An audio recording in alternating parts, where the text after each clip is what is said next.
కూడా సెట్ చేసుకోండి, కట్ అవుతుంది. ఎస్ మసూన్ రెడ్డి గారు సరే, ఇప్పుడు హైయర్ ఎడ్యుకేషన్ లో ఏమైనా ఇష్యూస్ ఉన్నాయా? హైయర్ ఎడ్యుకేషన్ ఇది కాదు. ఇప్పుడు మేము అందరం కూడా రాష్ట్ర ప్రభుత్వ ఉద్యోగ ఉపాధ్యాయ పెన్షనర్లకు సంబంధించి 4 ప్రధానమైనటువంటి డిమాండ్లపైన ఈరోజు పెద్ద ఎత్తున ఉద్యమం చేయడం జరిగింది.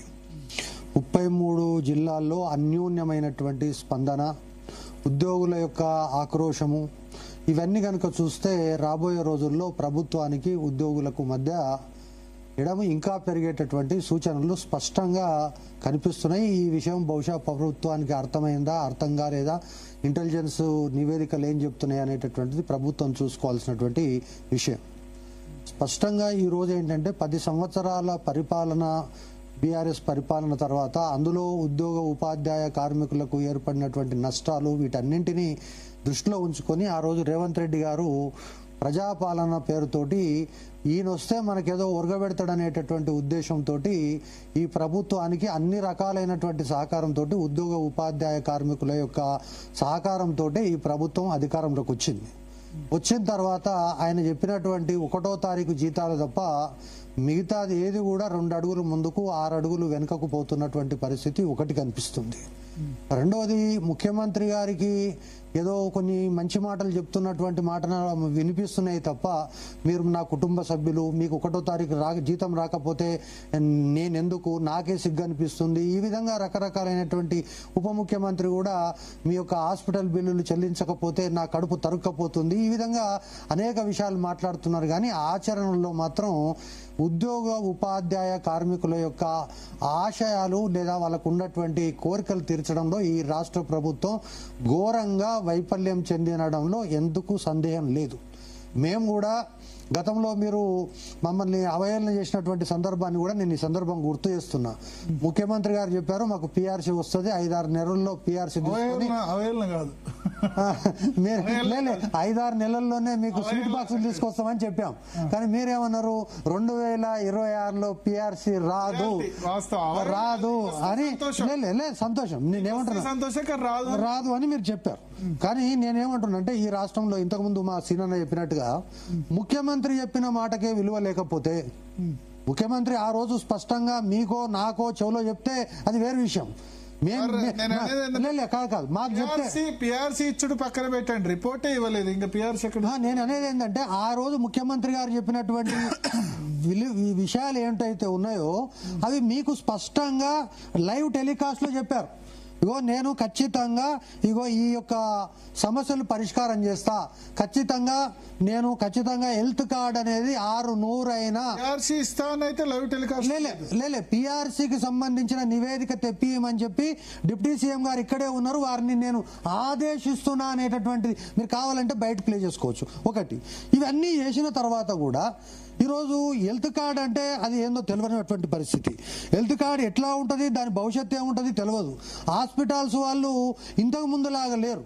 ఇప్పుడున్నటువంటి పరిస్థితుల్లో హాస్పిటల్స్ యొక్క పరిస్థితి ఏంటంటే ప్రభుత్వాన్నే శాసించేటటువంటి పరిస్థితికి వచ్చిన తర్వాత ఈ యొక్క సెంట్రల్ గవర్నమెంట్ స్కీమ్ అని ఒకసారి అంటారు, మేము ఈ యొక్క స్కీమ్ మాకు వర్కౌట్ కాదంటారు, ప్యాకేజీలు మార్చమంటారు. ఈ విధంగా రకరకాలైనటువంటి సమస్యలతోటి ఏంది పసుపు కుంకుమలు ఇంకా ఆరకముందే, ఆ హెల్త్ కార్డుకు సంబంధించినటువంటి పసుపు కుంకుమ ఆరకముందే దాని మీద అనేక రకాలైనటువంటి అనుమానాలు ఈ రోజు వెలువెత్తుతున్నటువంటి సమావేశం.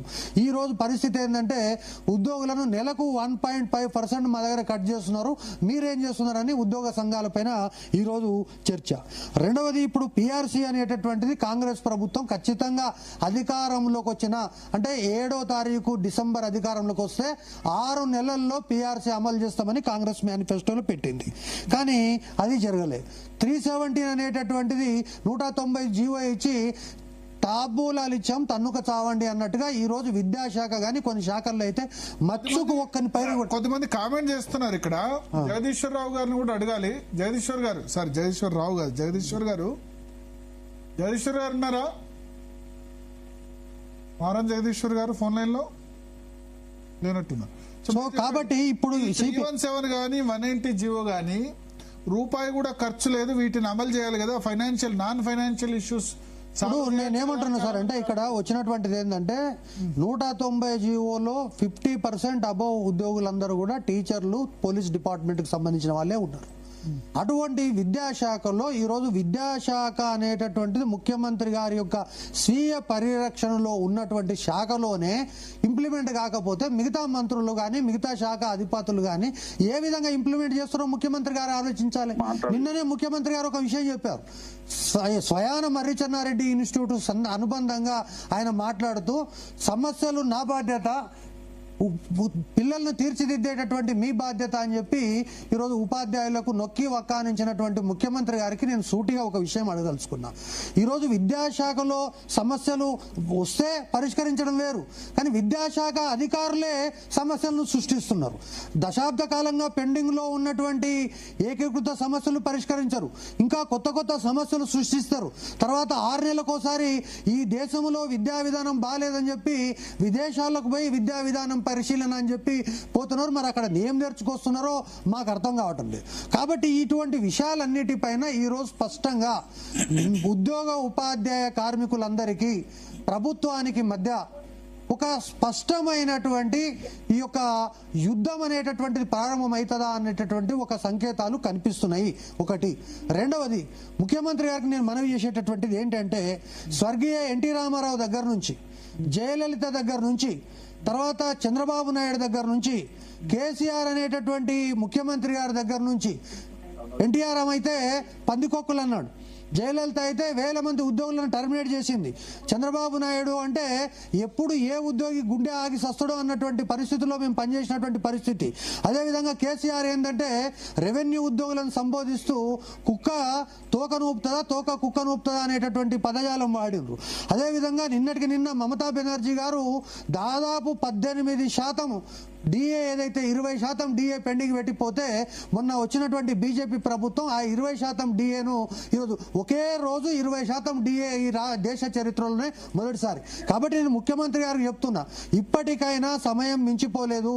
మీ యొక్క ప్రభుత్వం అనేటటువంటిది ఉద్యోగులను దూరం చేసుకుంటే ఇప్పటికే సుమారు ఈరోజు నేను ఏమంటున్నా అంటే ఉద్యోగులు రిటైర్ అయితే పెన్షన్ వస్తుంది, కానీ ఈరోజు రిటైర్ అయితే పెన్షన్ రావట్లేదు. రిటైర్ అయితే పెన్షన్ ప్రపోజల్ పంపాలి, ఏజీలో పెన్షన్ శాంక్షన్ కావాలి, టోకన్ వాడాలి, మళ్ళీ కోర్టు కేసు పోవాలి, కోర్టు కేసు పోయినాక దాని మీద కంటెంప్ట్ వేయాలి. ఆ కంటెంప్ట్ వేసిన తర్వాత సందీప్ కుమార్ సుల్తానియా వచ్చి అక్కడ అటెండ్ అయ్యి ఇస్తే తప్ప పెన్షన్ లేనటువంటి పరిస్థితి. మీరు అన్నట్టుగా ఈరోజు భుజాల మీద అంటే ఈ ఉచిత పథకాల భుజాల మీద తుపాకులు పెట్టి మమ్మల్ని కాల్చేటటువంటి ఒక ప్రమాదకరమైనటువంటి గంటికలను కూడా రాష్ట్ర ప్రభుత్వం మోగిస్తుందేమో అనిపిస్తుంది. అంటే ఉచితాల పట్ల హైకోర్టు స్పందించింది, ఉచితాల పట్ల ఉద్యోగులు హైకోర్టు పోయింది కాబట్టి ఈ విధంగా మాట్లాడిందనేటటువంటి ఒక పరిస్థితి కనిపిస్తుంది. నేను స్పష్టంగా చెప్తున్నా, మీరు 34 వరకు ఉంటారా, 28 వరకు ఉంటారా, అది వేరే విషయం. కానీ ఉద్యోగ ఉపాధ్యాయ కార్మికుల యొక్క మన్ననలు పొందలేనటువంటి మీ స్కీమ్లు ఇంప్లిమెంట్ కావు, తర్వాత మీ ప్రభుత్వం కొనసాగది, మీరు ఎన్ని సంవత్సరాలు కొనసాగినరు అనేటటువంటిది కాదు. 2028 కంటే ముందే మీ సమస్యలు కనుక పరిష్కారం కాకపోతే ఉద్యోగులతో పెట్టుకున్న ఏ ప్రభుత్వము మనలేదు. మీరు దయచేసి ఆలోచించండి. ఇప్పటికైనా ఉద్యోగ ఉపాధ్యాయుల కార్మికుల మధ్య ప్రభుత్వం మధ్య నీలి నీడలు కమ్ముకున్నాయి. అనవసరంగా మీరు మీ యొక్క అధికారుల యొక్క మాటలు నమ్మి అధికారులందరూ కూడా ఏం చెప్తున్నారు అనేది అర్థం కావట్లే. ఇంతకుముందు మా సీనన్న చెప్పినట్టుగా ఉదాహరణకి ఏదన్నా టోకన్ల కోసం పోతేనో లేకుంటే పలానా ఏ బిల్లులు వేసినామని చెప్తే ఉదాహరణకు మీరు ఈరోజు 6,000 కోట్లు ఇస్తున్నారని చెప్పి మా సీనన్న చెప్పిండు. 6,000 కోట్లలో దాదాపు 1,000-1,500 కోట్లు ఈరోజు కమిటేషన్ పైన ప్రభుత్వం ఖర్చు పెట్టడం జరిగింది. ఆ కమిటేషన్లో ప్రతి సంవత్సరం ఉద్యోగుల నుంచి కమిటేషన్లో 25% కట్ చేయడం వల్ల ప్రతి నెల 100 కోట్లు అదనంగా ప్రభుత్వానికి ఆదాయం వస్తుంది. ఆ లెక్కలు ఎవరు చెప్పట్లే. నేను ఇప్పటికీ కూడా అడుగుతున్నా, నవీన్ ఈ రోజు ఉన్నటువంటి పరిస్థితుల్లో ఆర్థిక శాఖ కార్యదర్శి కానీ లేదా డిప్యూటీ సీఎం కానీ మీరు ఇచ్చినటువంటి 6,000 కోట్లు దేనికి ఇచ్చారు, ఏ పద్దు కింద ఎంత ఇచ్చారు, వైట్ పేపర్ ప్రకటించండి. అదేవిధంగా ఉద్యోగుల పట్ల భరత్ గారు నేను స్టార్టింగ్లోనే మీరు కొన్ని విషయాలు చెప్పారు, నేను స్పష్టంగా చెప్తున్నా, ఉద్యోగుల పట్ల ఈ రాష్ట్ర ప్రభుత్వ వైఖరి ఏంటి, వైఖరి కరెక్ట్గా ఉందా, లేదు ఉద్యోగులు కుటుంబ సభ్యులను భావిస్తున్నారా లేదా, స్పష్టంగా చెప్పాల్సినటువంటి అవసరం ముఖ్యమంత్రికి. జగదీశ్వరరావు గారు